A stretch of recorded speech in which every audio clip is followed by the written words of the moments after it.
Welcome to the Epcotian Adventure, a podcast where we talk about all things Disney, but we're Epcot-centered. including tips and tricks, festivals and favorites, and the very latest in our rankings and reviews. But we're still old enough to remember when our favorite Disney villains were Theodore and Amos. This is episode 129, the Disney Villain Awards. Or, who's the baddest baddie, the most outrageous outlaw, the vilest villain? Let's find out. So now, please remain seated, keeping your hands, arms, feet, and legs inside the podcast as we embark on our Epcotian adventure.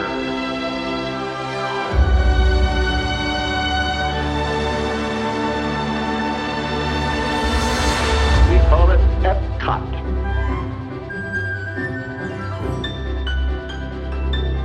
Howdy, folks, and welcome to episode 129 of the Epcotian Adventure. I'm Rod. And I'm Sue. And this is the Villains Award Show. Keeping with the October Festival Halloween theme, we're gonna rank the baddies, the worst of the worst, the best of the worst. Yeah, how does that work exactly? Not sure. I guess the badder you are, the gooder you are? I don't know. Award shows are kind of weird when it comes to things like this. But we've got 10 different categories, and we're going to give out awards to, like Sue said, the baddest of the bad, the vilest of the villains. I like that.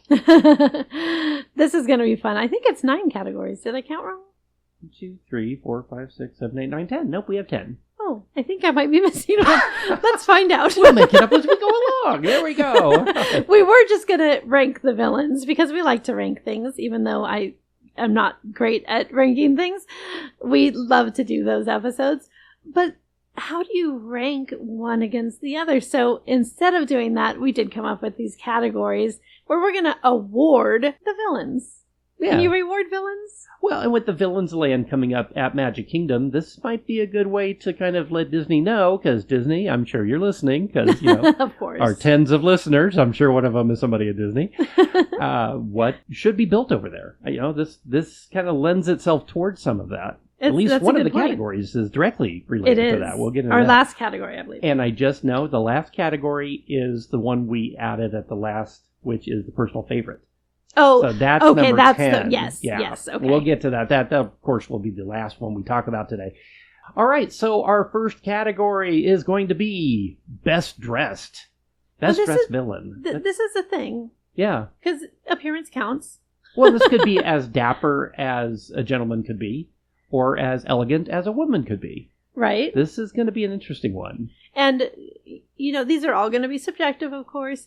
And you know what? I do want to point out, we are going to have some categories, especially one in particular. There may be some spoilers involved as we talk about some of these villains. So if you're not as familiar with Disney villains, or you're just starting a Disney animated film journey, you might run into some things that maybe you didn't know.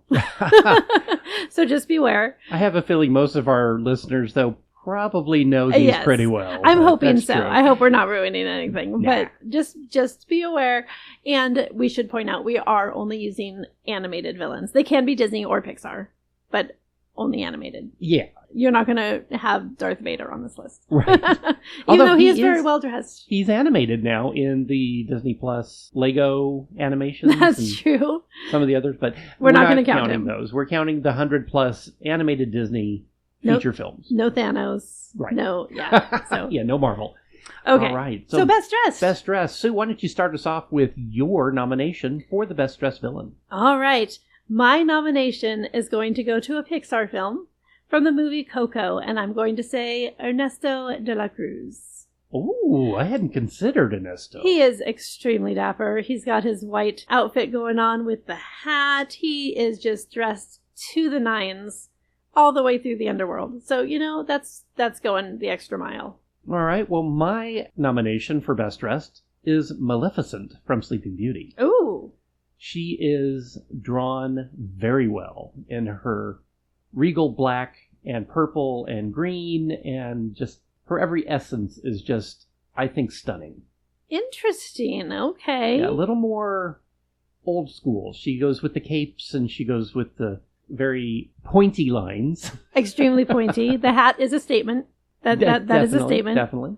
That's interesting. See, when I see her, like you see the silhouette of her with her arms extended and the drapiness, To me, it almost looks like rags.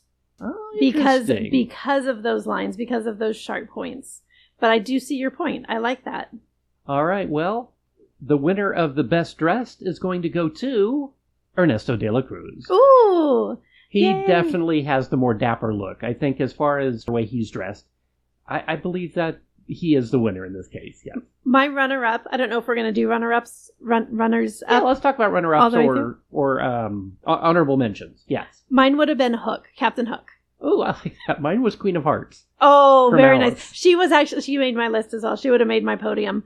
That's a good one. Yeah, very regal, very fun, appropriate costume for her. Love it. Our next category, you're going to lead us off, and this is going to be the most charismatic villain. This one was hard for me because there's quite a few out there that I There are. really did look at. But my favorite of the charismatic ones has to be Cruella de Vil from 101 Dalmatians. Oh, interesting. Darling! I mean, come on. She's from the way she drives to the way she moves. Smoke always billowing out around her. She is definitely the most charismatic of the Disney villains. I charismatic / unhinged. Yes. Yeah, very unhinged. Yeah, which should have been its own category now that we think about it. But Right? anyway. That kind of lends to the next category. Yeah. But Who is your most charismatic? my most charismatic, I did have a tight race between my runner-up and my winner. But I'm going to go ahead and put forward Dr. Facilier. Oh. I mean, to me, he is just like the epitome of charismatic. He's got the cool voice. He's got the cool hat. He's got the cool outfit. He's got the cool poses. Like, he's just got charm oozing out of him. Gentlemen, enchanté.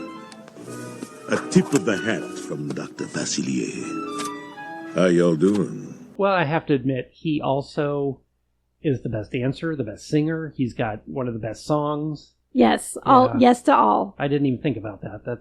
That's such a great answer. Oh, well, Sue, so who do you think should be the winner then?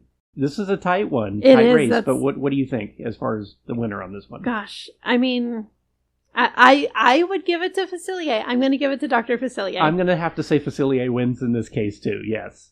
I think he is the male Cruella de Vil. My runner-up was Prince Hans of the Southern Isles. He is Okay. very charismatic. He lures her in. He's a great wooer. Definitely. Is that a word? Woo! Also on my podium would have been Professor Ratigan. Oh, from Great Mouse Detective. Again, very, Oh, and the very voice. charismatic. Vincent Price as the voice. Yes. Oh, amazing casting on that one. My runner-up or honorable mention was Hades from Oh. Hercules. Great choice. The immortal James Woods. He pulls off that character just 100,000%. I just love it. And That then was a seeing good one. Hades at California Adventure during Oogie Boogie Bash, too, kind of sealed that one for me. It's always fun when you get to meet them in person. All right, well, our next category is the most villainous scheme. This one's hard because all of the bad guys basically have a villainous scheme, but They what's do. the most villainous? This is a tough one to rank because, like you said, they all have their own scheme going on or they wouldn't be villains. But how do you rank one against the other? It's tough. Again, very subjective. But I went old school on this one, and I had to go with the coachman. Oh, From from Pinocchio. Pinocchio. His whole scheme is to kidnap children, lure them in, turn them into donkeys, and sell them into slavery. I don't know how you get more villainous than this. Yikes. It's really disturbing and dark. I hadn't even considered the coachman. Mine went back to Cruella de Vil again from 101 Dalmatians, because she not only wants to kidnap the puppies, she wants to skin them and turn them into coats. She was my runner-up. Yeah. Yeah, that's a good one. Well, I think on this one, I'm going to have to go with Cruella. Simply because the donkeys are still alive, the dogs are not. That is true. And it's just for her own vanity. We And don't I'm know sorry. why the coachman's doing it. You don't kill the dogs. You don't. That's rule number one. Rule number one of any film. The dog lives. I am going to say probably the most unhinged villainous scheme has to go to the evil queen. Yeah. Snow White. We're talking Snow White's evil, the original OG villain for Disney. It's kind of an obsession, really. It's a complete obsession. It's very personal. It's her and her stepdaughter, or daughter. No, stepdaughter. And, I'm sorry, the queen has magic. We've established this. Why does she just, instead of making herself a hag and going after her as a peddler woman, why doesn't she just use her magic to make herself prettier than Snow White? Well, it would have been a 5-minute film. It would have. Yeah, I mean, pretty much, yeah. But, sending the huntsman after your kid and bring her heart back, Yeah, unhinged. Definitely.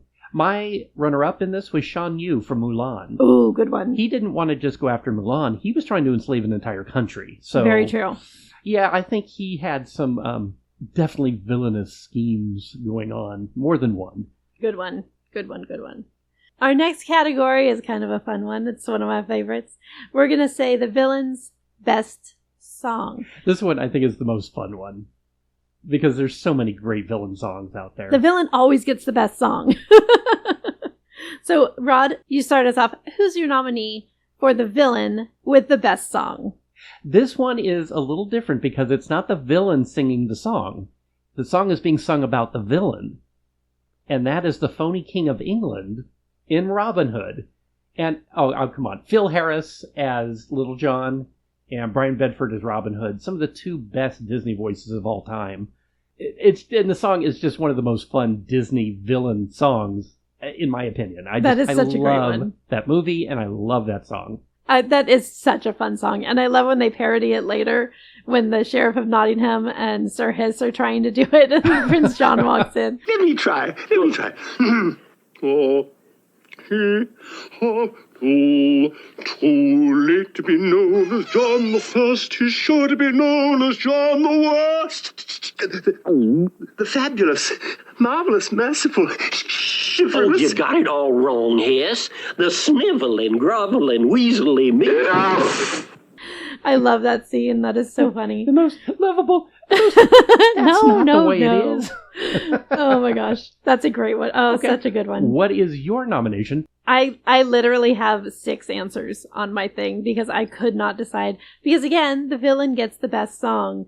But overall, I'm going to have to say the best villain song has to go to Gaston from Beauty and the Beast because I love the mob song. Oh, the mob song, not Gaston. Not Gaston. Yeah, we talked about this in the last 2 or 3 episodes. The whole stick your courage to the... Or Screw your courage to the sticking place. Quoting Macbeth in a song is always going to get you extra points with me. But I absolutely love this song. I love the driving beat. I love the stirring up of the crowd. I love the 50 Frenchmen can't be wrong. What a great line that is. But I adore the villain song. I had so many on my list, though. So good. Okay, so of those 2 proposed, which one are you going to choose as our winner? I think the winner in this one has to be the mob song Ooh. from Beauty and the Beast, simply because it is the most villainous of the 2 songs. Yeah, that is true. The other one is mocking and fun, but this, you are correct. That is stirring up the people to actually go kill somebody. Yeah, so. My backup song for this, or my runner-up, was Be Prepared by Scar from The Lion King. Also one of the best modern-day villain songs, and sung... Originally, it was going to be sung by Jeremy Irons, but he blew his voice out. So it's sung by Jim Cummins, who is also Ed. I love that. In that same movie. We just learned that fact recently, and I was blown away by that. I would swear that is Jeremy Irons singing. I love that. Winnie the Pooh is singing Be Prepared. I had so many on my list, like I said. Be Prepared did make my list. I'm also going to say my runner-up probably would have been either Friends on the Other Side, Dr. Facilier from Princess and the Frog. Oh, such a great one. Or Poor Unfortunate Souls. Oh. Ursula from Little Mermaid. I love that one as well. So I had more, but I'll stop there. Yeah, that's a hard category because there's just so many bangers on that one. So many good ones. All right, the next category is Best Sidekicks. Sue, start us off. What's the villain with the best sidekicks? I have 3 nominees on this one, and they're all so good. But ultimately, the villain with the best sidekick, to me, has to be Yzma. Oh. Because her sidekick is Kronk. How do you beat Kronk? So, is everything ready for tonight? Oh, yeah, I thought we'd start off with soup and a light salad, and then see how we feel after that. Not the dinner. You know. Oh, right, the poison for Cusco, the poison chosen specially to kill Cusco's poison. That poison? Yes, that poison. Got you covered. Yeah, that's a very solid pick. Mine was back to Scar from Lion King, Shenzi, Banzai, and Ed. Good choice. With Cheech, Whoopi, and Jim Cummins as the voices on those. And, this is a tough one. I love those bad guys from both of those films. Or, I mean, not the bad guys. Well, I love the bad guys, but I love the sidekicks from both of those films.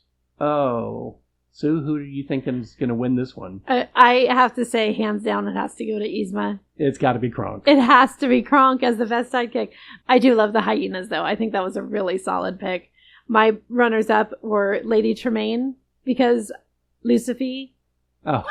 And the stepsisters are a good time. They're fantastic. And at Magic Kingdom, there's some of the best meet and greets you'll ever find are the stepsisters. I think that is what drew me to put her on my podium at all, was the meet and greets that you can do with the stepsisters. Drizella and Anastasia make a fantastic meet and greet at Magic Kingdom if you ever get the chance. Sometimes they do wander like they do at Disneyland, which is very unusual for Magic Kingdom. So if you ever see them, just follow them around for a while. It's so much fun. My runner-up in this one was from Hercules, Hades' sidekicks Pain and Panic, Bobcat Goldthwait and Matt Frewer. I mean, I love the voice characters, but the way they drew them to actually look like the actors as well. I love how Disney does that. Yes. And Pain and Panic are two of my favorites as well. But I love Pain and Panic. They didn't make the board on this one, unfortunately. They would have made my podium as well. They would have been my bronze medal. So I love that. But yeah, Kronk and Yzma are going to take this one for sidekick for sure. Our next category is going to be the most underrated Disney villain. Maybe one that's sort of forgotten about occasionally, but is still just as villainous. Rod, lead us off. Mine is one of the more obscure ones, and it's Man from Bambi.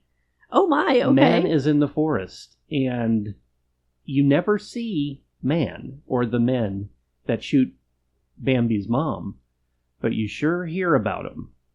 And in this case, I mean, they're just simple hunters. They're not really the bad guys so much, but from the animal's perspective, they definitely are. So Man is my nomination for the most underrated villain in a Disney film. That's a great one. That is so underrated. I didn't even think about that one. Really, really good choice.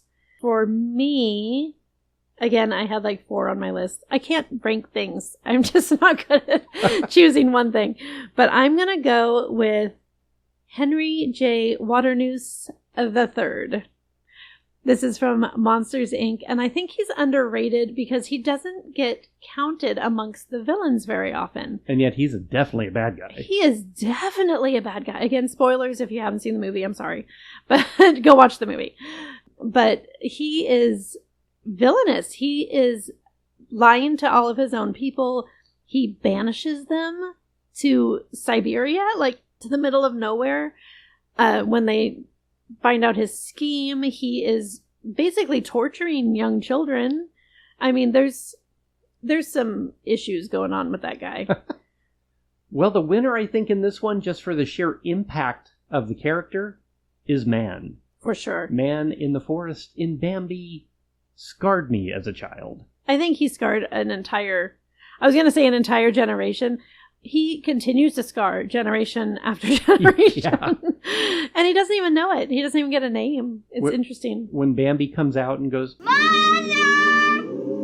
Oh, just heart-wrenching. You cannot see that and not at least get a tear. I mean, I'm sorry. You just can't. All right, our next category, the most misunderstood villain. Are they really a villain? And this is an interesting one because there's so many of them that they think they're doing the right thing, kind of the Thanos principle. And so, Sue, start us off. Now, I'm going to back up just a little bit because my personal theory, every villain thinks that they're the hero of their story. Otherwise, they're not a successful villain. Well, that's true. That's where you get Wicked. Yes. It's the whole, yeah. Yep, you turn it upside down because every single villain has a story. Every single villain thinks that they are doing something heroic or something to administer justice or some sort of good thing. So these ones are ones that we might actually agree with them. Yeah. So mine that I'm going to put forward is going to be Maleficent. Now, That's a good one. She goes over the top. A little bit. She gets a bit unhinged in how she goes about it. But if you're the king of a realm and you are celebrating the birth of your baby and you invite every single person, every single fairy, and you leave off one person, that's personal. That she had every right to be offended by that. I really felt quite distressed at not receiving an invitation. You weren't wanted. Not what? Oh dear, what an awkward situation. Now, she took it a little far. A little bit. You don't curse a baby. But I don't know. She might have had a valid argument there. Well, mine is going back to Alice in Wonderland, and it is Cheshire Cat. Now, Cheshire's thought of sometimes as a villain. He's in the Boo-to-You parade. But is he really a villain? I don't think he really is, but he's classified that way by Disney and by a lot of people that watch Alice in Wonderland. Now, of course, I think the villain's Queen of Hearts. Yes. But he gets lumped in with her in that film. So and again, Sterling Holloway, come on. One of the greatest Disney animated voices of all time. For sure. Pooh and, however many. Roquefort, Ka, the stork. He does everybody. All right, so who's going to claim this one? This one is definitely going to go to Cheshire Cat. I kind of had a feeling. Cheshire Cat is my favorite character. He is not a villain. He's mischievous. He is out for number one. He is going to do whatever amuses him in the moment. That's not being a villain. That's being mischievous. That's being a child. He's a perpetual child. But he is a good time. And one of the things that I think makes him not a villain, like proof that he's not a villain, he does mess with Alice, who is our heroine of the story. But he also messes with the Queen of Hearts, who is our villain of the stories. You know, we could make her really angry. Shall we try? Oh, no! Oh, but it's loads of fun. No! Stop! So I think the fact that he can equally mess with both of them proves that he is just out for a good time, and he's just going to do what amuses him. Well, and you can't help it. They're all mad there. That is true. Who was your runner-up? My runner-up was Edgar from the Aristocats. Oh! Wow, defend that. Well, because he stood to inherit the entire estate, and basically she gave all of her money to the cats. He's got a definite little grudge going on there, but all he had to do was wait for the cats to kind of pass away, and he didn't do that. Instead, he tried to ship them to Timbuktu. My runner-up was maybe equally debated as yours, and I'm going to say Shere Khan was my runner-up. It's a really good point. He was just protecting his part of the jungle. Mowgli, okay, we're going to go back to Bambi, because man has entered the forest. Man has entered the jungle. Shere Khan has seen what man can do in a natural environment. He has every right to want Mowgli out of that forest. Whether or not that means he has to kill him, I don't know. But that's kind of what tigers do. So tigers are doing what tigers do. I don't know. I don't know that Shere Khan is necessarily a villain. He was just trying to get Mowgli out of his neighborhood. Bravo. An extraordinary performance. But ultimately, Cheshire Cat's our winner here. Yay.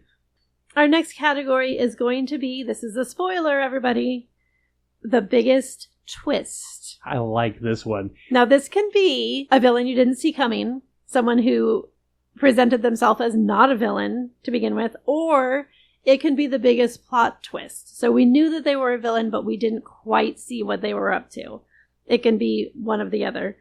So we have several in this category because Disney loves a twist. And they're good at it. All right.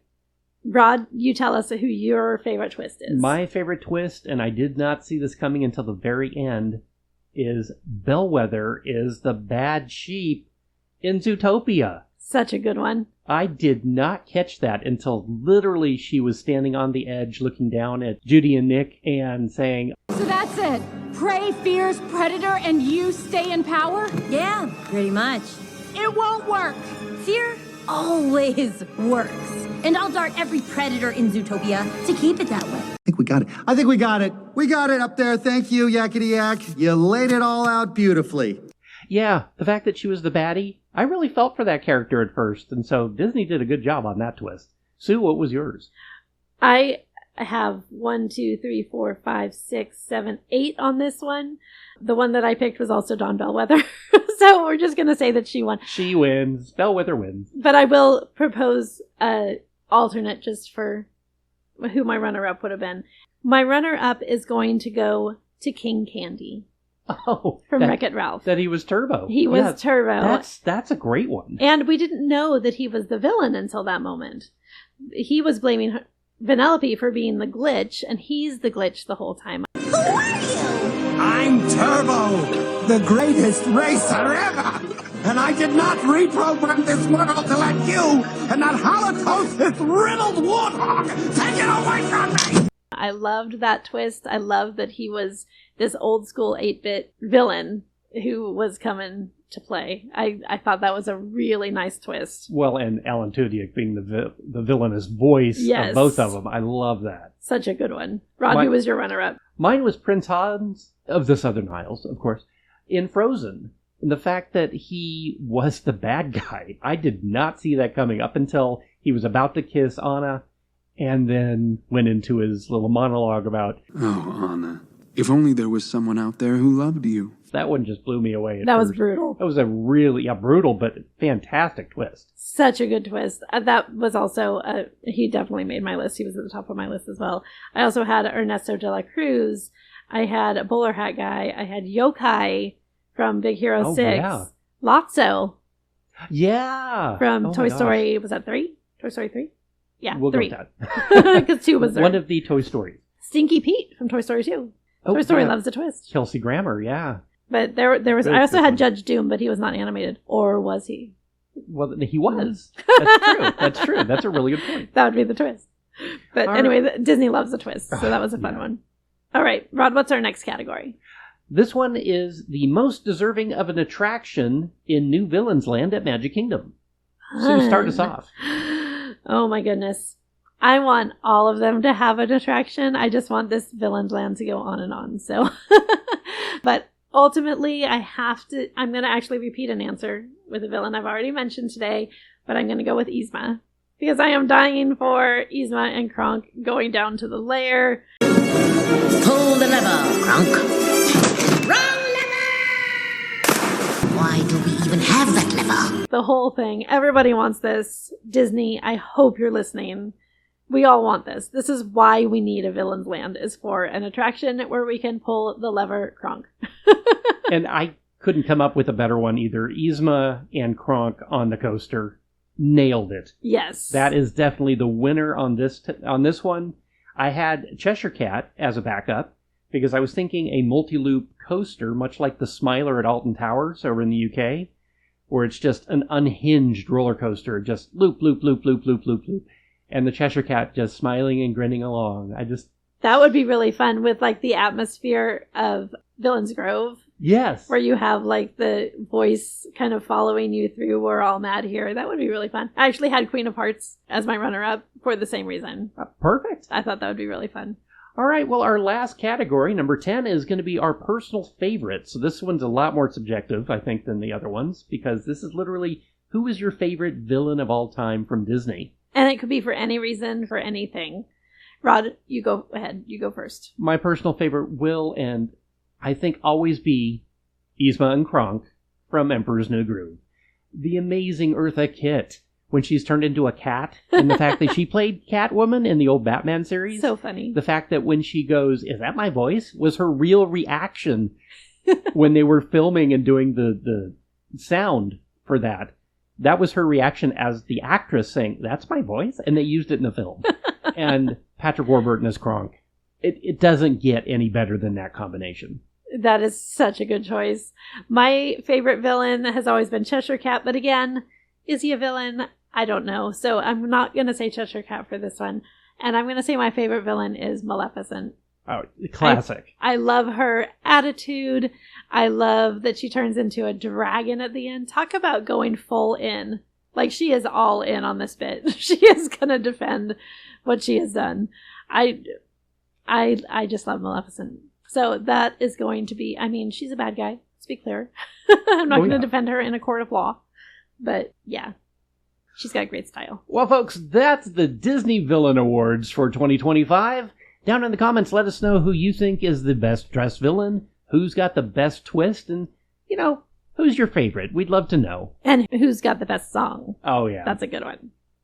Before we go, we'd like to give a big thank you to our theme music composer, Jason Patrick Rowan, whose music is licensed through Pond 5. And of course, thank you, Phoenicians. Thank you, Phoenicians. And don't forget to rate, review, like, share, and subscribe. It really does help other people find us. You can find us on social media on Instagram, Facebook, and YouTube, and wherever you listen to podcasts. The Epcotian Adventure is a $1,000 brunch production and a proud gold member of D23. Thanks for joining us today for episode 129 of the Epcotian Adventure. I'm Rod. And I'm Sue. And we'll see you in line. Bye.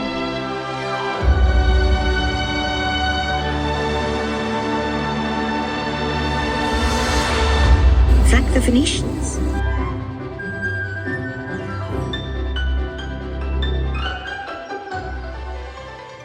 All right, it's a hard word to say. Category.